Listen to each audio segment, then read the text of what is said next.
10 जनवरी 2026 को विशाल भारद्वाज की फिल्म ओ रोमियो का फर्स्ट लुक टीजर रिलीज हुआ और सोशल मीडिया पर धमाका हो गया। शाहिद कपूर कोई और ही अवतार में नजर आए, एक खूंखार बेरहम गैंगस्टर, और साथ में दिखी तृप्ति डिमरी, एक औरत जो बदले की आग में जल रही है। टीजर के साथ लिखा था इंस्पायर्ड बाय ट्रू इवेंट्स, और बस इंटरनेट पर तहलका मच गया। लोग पूछने लगे ये असली कहानी किसकी है, कौन थे ये लोग, और तब सामने आए दो नाम, हुसैन उस्तरा और सपना दीदी, दो ऐसे गैंगस्टर जिन्होंने मुंबई अंडरवर्ल्ड में तहलका मचाया, दो ऐसे लोग जिन्होंने दाऊद इब्राहिम जैसे खूंखार डॉन को चुनौती दी, और दोनों की मौत बेहद दर्दनाक तरीके से हुई। तो आइए जानते हैं उनकी पूरी कहानी।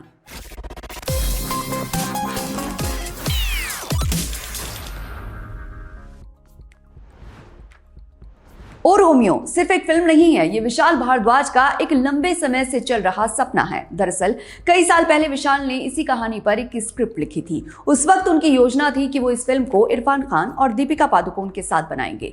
पीकू की जोड़ी फिर से साथ आती और ये फिल्म सपना दीदी के नजरिए से बताई जाती। कुछ सीन्स भी शूट हो गए थे, लेकिन फिर वो प्रोजेक्ट पूरा नहीं हो पाया। इरफान खान का निधन हो गया और वो सपना अधूरा रह गया।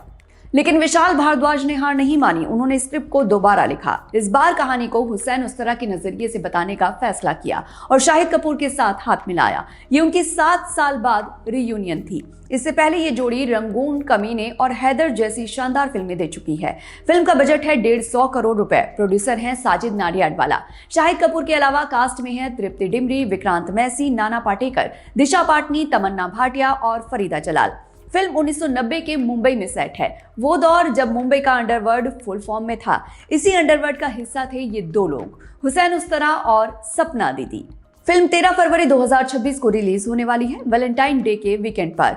एक गैंगस्टर ड्रामा जो दिल में उतर जाए, एक लव स्टोरी जो खून से लिखी गई हो, एक बदले की कहानी जो कभी पूरी नहीं हो पाई। हुसैन उस्तरा, ये नाम सुनते ही मुंबई अंडरवर्ल्ड में सन्नाटा छा जाता था। एक मामूली शख्स हुसैन शेख से खूंखार गैंगस्टर तक का सफर तेजी से तय करने वाला आदमी। लेकिन ये नाम कैसे मिला, इसके पीछे एक कहानी है। हुसैन शेख असल में एक डरपोक इंसान था, लेकिन एक दिन एक झगड़ा हुआ और उस झगड़े में हुसैन ने अपने दुश्मन पर हमला कर दिया। चाकू या तलवार से नहीं, बल्कि एक उस्तरे से। और वो हमला इतना साफ, इतना सटीक था कि देखने वालों के रोंगटे खड़े हो गए। किसी ने कहा यह काम सिर्फ एक सर्जन कर सकता है।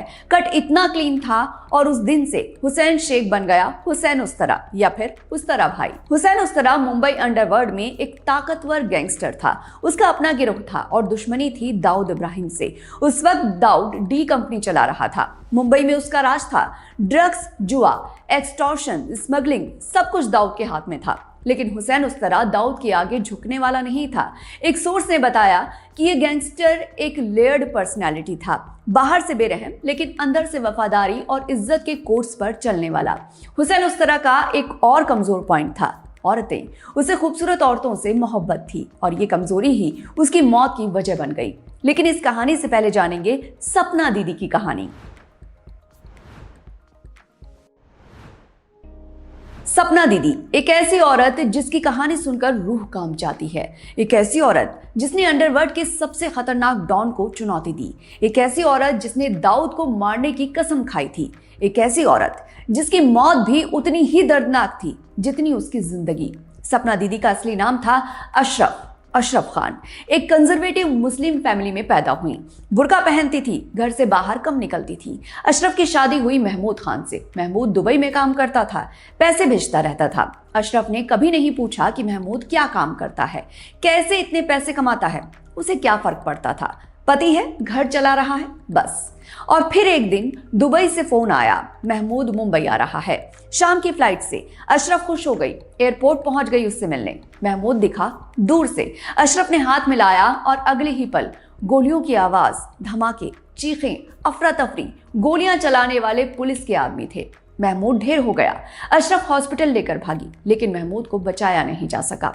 उसकी गोलियों से छलनी और खून से भीगी हुई लाश लिए अशरफ रोती रही। अशरफ की समझ में नहीं आया कि आखिर क्यों, पुलिस ने क्यों मारा उसके पति को। अगले दिन प्रेस कॉन्फ्रेंस हुई। तब पता चला महमूद असल में महमूद कालिया था, अंडरवर्ल्ड का आदमी, दाऊद इब्राहिम के लिए काम करता था। दाऊद ने उससे किसी काम को कहा और महमूद ने इनकार कर दिया तो दाऊद ने उसे मरवा दिया। एनकाउंटर का नाटक किया, पुलिस को इन्फॉर्मर ने खबर दी और महमूद मारा गया। जब अशरफ को यह पता चला तो उसके अंदर कुछ टूट सा गया और फिर कुछ जल उठा। बदले की आग। उसने ठान लिया कि वो बदला लेगी दाऊद से, उस इंसान से जिसने उसका घर तोड़ दिया, उसके पति को मारा, उसकी जिंदगी बर्बाद कर दी। लेकिन एक कंजर्वेटिव घर की औरत दाऊद जैसे डॉन से कैसे बदला लेगी? अशरफ को रास्ता मिला। किसी ने बताया अगर दाऊद से बदला लेना है तो हुसैन उस्तरा से मिलो, वो दाऊद का सबसे बड़ा दुश्मन है। अशरफ सीधे पहुंच गई हुसैन उस्तरा के पास। हुसैन पहले तो हंसा, तुम एक औरत दाऊद से बदला, लेकिन जब अशरफ की आंखों में वो आग देखी, वो दृढ़ता देखी तो हुसैन का दिल पिघल गया। उसने कहा ठीक है, मैं तुम्हारी मदद करूंगा। और फिर शुरू हुई अशरफ की ट्रेनिंग। हुसैन उस्तरा ने उसे मार्शल आर्ट सिखाया, बाइक चलाना सिखाया, जीप चलाना सिखाया और सबसे अहम बंदूक चलाना सिखाया। 2 महीने की कड़ी ट्रेनिंग और अशरफ बदल गई। बुर्का उतर गया, जीन्स और शर्ट पहनने लगी, बाइक पर घूमने लगी, बंदूक लेकर चलने लगी। ये पहले वाली अशरफ नहीं थी, ये कोई और थी। और इस बदलाव के साथ आया एक नया नाम, सपना। अशरफ के नाम बदलने की भी एक दिलचस्प कहानी है। एक बार अशरफ को पता चला कि दाऊद का सबसे बड़ा दुश्मन है अरुण गवली। अशरफ उससे मिलने गई, मदद मांगी, लेकिन गवली ने साफ मना कर दिया। उसने कहा मैं तुम जैसे लोगों पर भरोसा नहीं कर सकता। तुम जैसे लोगों का मतलब था मुस्लिम। अशरफ को समझ आ गया, हिंदू गैंगस्टर्स मुस्लिम औरतों पर आसानी से भरोसा नहीं करते। अगर उसे इस दुनिया में काम करना है तो उसे एक ऐसा नाम चाहिए जो हिंदू और मुस्लिम दोनों को स्वीकार हो। एक दिन वो हुसैन उस्तरा के साथ मरीन ड्राइव पर बैठी थी। हुसैन ने पूछा क्या सोच रही हो? अशरफ ने कहा मेरा सपना है दाऊद को मारना, रात दिन बस यही सोचती हूँ। फिर अचानक उसे कुछ सूझा। वो बोली ये मेरा सपना है तो मैं अपना नाम रखती हूँ सपना। सपना हिंदू और मुस्लिम दोनों के लिए ठीक है, दोनों स्वीकार करेंगे। हुसैन को भी नाम पसंद आया और उस दिन से अशरफ बन गई सपना दीदी, एक ऐसी औरत जो मुंबई अंडरवर्ल्ड में तूफान मचाने वाली थी। सपना दीदी अब सिर्फ एक नाम नहीं थी, वो एक मिशन बन चुकी थी। हुसैन उस्तरा के साथ मिलकर काम करने लगी। दोनों ने योजना बनाई, दाऊद के धंधे को नुकसान पहुंचाना, उसके पैसे का सोर्स बंद करना, उसके आदमियों को डराना। सपना दीदी ने पुलिस इन्फॉर्मर बनने का फैसला किया। वो दाऊद के ठिकानों की जासूसी करने लगी, उसके ड्रग रैकेट, जुए के अड्डे, डांस बार, सब कुछ पुलिस को बताने लगी। पुलिस रेड मारती, धंधा बंद हो जाता, दाऊद को नुकसान होता। हुसैन उस्तरा और सपना दीदी ने मिलकर नेपाल से आने वाले हथियारों की खेप भी रोकी। दाऊद के लिए जो हथियार भारत आ रहे थे उन्हें बीच में ही पकड़वा दिया। दाऊद का बिजनेस डगमगाने लगा। मुंबई अंडरवर्ल्ड में सपना दीदी का नाम फैलने लगा। लोग कहने लगे ये औरत दाऊद के धंधे को तबाह कर रही है। कौन है ये? दाऊद के कई आदमियों के मन में डर बैठ गया। उनके जुए के अड्डे बंद हो रहे थे, डांस बार बंद हो रहे थे और सबसे बड़ी बात, ये सब कर रही थी एक औरत। धीरे धीरे सपना दीदी के साथ मुस्लिम युवाओं का एक छोटा गिरोह भी बन गया। वो लोग जो दाऊद से नफरत करते थे, जो दाऊद के आतंक से तंग आ गए थे, उन्हें सपना में एक योद्धा दिखी, एक प्रतीक दिखा। पत्रकार हुसैन जैदी ने अपनी किताब माफिया क्वींस ऑफ मुंबई में लिखा, मुंबई में सपना धीरे धीरे उस इंसान के रूप में नोटिस की जा रही थी जो दाऊद के धंधे को नुकसान पहुंचा रही थी। उसने मुंबई अंडरवर्ल्ड को अच्छे से जान लिया था और दाऊद के कई गुर्गों के मन में अभूतपूर्व डर पैदा कर रही थी। 1990 के दशक की शुरुआत, भारत पाकिस्तान क्रिकेट मैच, जगह शारजाह। उस वक्त दाऊद इब्राहिम इन मैचों को देखने वीआईपी सेक्शन में बैठता था। ये गैंगस्टर सपना दीदी को पता था। उसने सोचा ये मौका है दुनिया की नजरों के सामने दाऊद को मारने का।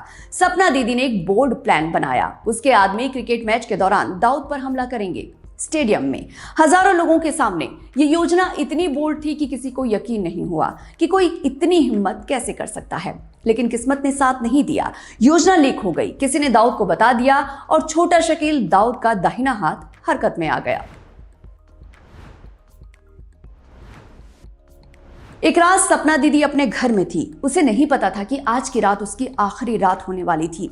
आधी रात को दाऊद के आदमी घर में घुस आए। उन्हें छोटा शकील ने भेजा था और आदेश था भयानक तरीके से मारना, ताकि दुनिया को मैसेज जाए कि दाऊद से पंगा लेने की क्या कीमत होती है। दाऊद के गुर्गों ने सपना दीदी को उठाया, नीचे ले गए और फिर शुरू हुआ खौफनाक कत्ल। चाकू के लगातार वार किए गए। एक दो नहीं बल्कि पूरे 22 बार सपना दीदी चीख रही थी, मदद मांग रही थी, लेकिन पड़ोसी अपने घरों में दुबके रहे। किसी की हिम्मत नहीं हुई बाहर आने की। सब डरे हुए थे। दाऊद के बदले से सपना दीदी को हॉस्पिटल ले जाया गया, लेकिन बहुत देर हो चुकी थी। वो रास्ते में ही दम तोड़ चुकी थी। एक औरत जिसने दाऊद को चुनौती दी, उसकी मौत इतनी भयानक थी कि पुलिस ने कहा ये मुंबई की अंडरवर्ल्ड हिस्ट्री की सबसे बर्बर हत्याओं में से एक है। आज सपना दीदी की कोई तस्वीर नहीं है, कोई रिकॉर्ड नहीं है। उसकी कहानी बहुत कम लोगों को पता है, लेकिन जो लोग जानते हैं वो उसकी हिम्मत को सलाम करते हैं। सपना दीदी की मौत के बाद भी हुसैन उस तरह अपना गिरोह चलाता रहा। कई साल तक वो दाऊद के खिलाफ लड़ता रहा, लेकिन जैसा कि हमने पहले बताया, हुसैन की कमजोरी थी औरतें। सितंबर 1998 की एक शाम हुसैन उस तरह अपने आदमियों को पीछे छोड़कर अपनी गर्लफ्रेंड से मिलने चला गया।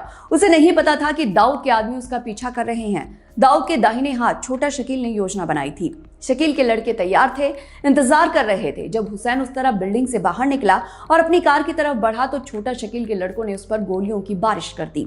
हुसैन उस तरह वहीं ढेर हो गया, खून का तालाब बन गया और मुंबई अंडरवर्ल्ड का एक और चैप्टर बंद हो गया। हुसैन उस तरह की मौत के बाद भी उसकी कहानी जिंदा रही। उसकी दाऊद से दुश्मनी, उसकी वफादारी, उसका साहस, सब कुछ। और अब विशाल भारद्वाज उस कहानी को पर्दे पर ला रहे हैं। शाहिद कपूर ने इस किरदार के लिए इंटेंस कॉम्बैट ट्रेनिंग ली है। उन्हें इस लेयर्ड कैरेक्टर को समझना था। एक गैंगस्टर जो बाहर से बेरहम है लेकिन अंदर से वफादारी और इज्जत के कोर्स पर चलता है। एक इंसान जो दाऊद जैसे डॉन से नहीं डरता लेकिन प्यार में अंधा हो जाता है। तृप्ति डिमरी भी अपनी तैयारी में जुटी हुई हैं। एक बुर्के वाली कंजर्वेटिव औरत से लेकर जीन्स पहनकर बाइक चलाने वाली गैंगस्टर तक का सफर। रिपोर्ट्स के मुताबिक नाना पाटेकर दाऊद इब्राहिम का किरदार निभा रहे हैं। विक्रांत मैसी, तमन्ना भाटिया, दिशा पाटनी, फरीदा जलाल सबकी अहम भूमिकाएं हैं। फिल्म का टीजर देखकर लोग पागल हो गए हैं। शाहिद का खूंखार लुक, तृप्ति का इंटेंस अवतार, विशाल भारद्वाज का डायरेक्शन, ये सारी कहानी पत्रकार हुसैन जैदी की किताब माफिया क्वींस ऑफ मुंबई से आई है। जैदी ने इस किताब में मुंबई अंडरवर्ल्ड की उन औरतों की कहानी बताई है जो इतिहास में खो गई। सपना दीदी की कहानी इस किताब का एक अहम हिस्सा है। जैदी ने सपना दीदी को अवेंजिंग एंजल कहा है। उन्होंने लिखा है कि सपना बेहद आकर्षक थी, लेकिन उनकी असली खूबसूरती थी उनका साहस। जैदी ने खुद सपना दीदी से मुलाकात की थी, उनके साथ वक्त बिताया था, मरीन ड्राइव पर बैठकर बातें की थी और जब सपना की मौत हुई तो जैदी को बेहद दुख हुआ था। ओ रोमियो सिर्फ एक गैंगस्टर फिल्म नहीं है, ये उस दौर की कहानी है जब मुंबई की सड़कों पर गोलियां चलती थीं, जब गैंग वॉर होते थे, जब पुलिस एनकाउंटर्स होते थे, जब अंडरवर्ल्ड का राज था। लेकिन इससे बड़ी बात, ये एक औरत की कहानी है। एक ऐसी औरत की जिसने समाज के सारे नियम तोड़ दिए, जिसने बुर्का उतारा और बंदूक उठा ली, जिसने बदला लेने के लिए अपनी जान की परवाह नहीं की। सपना दीदी की कहानी हमें बताती है कि प्यार कितना ताकतवर हो सकता है, बदले की आग कितना जलाती है और एक औरत कितनी हिम्मत रख सकती है। हुसैन उस तरह की कहानी बताती है कि इज्जत और वफादारी के कोर्स पर चलना कितना मुश्किल है, दाऊद जैसे डॉन के खिलाफ खड़े होना कितना साहस मांगता है और प्यार की कमजोरी कैसे मौत की वजह बन सकती है।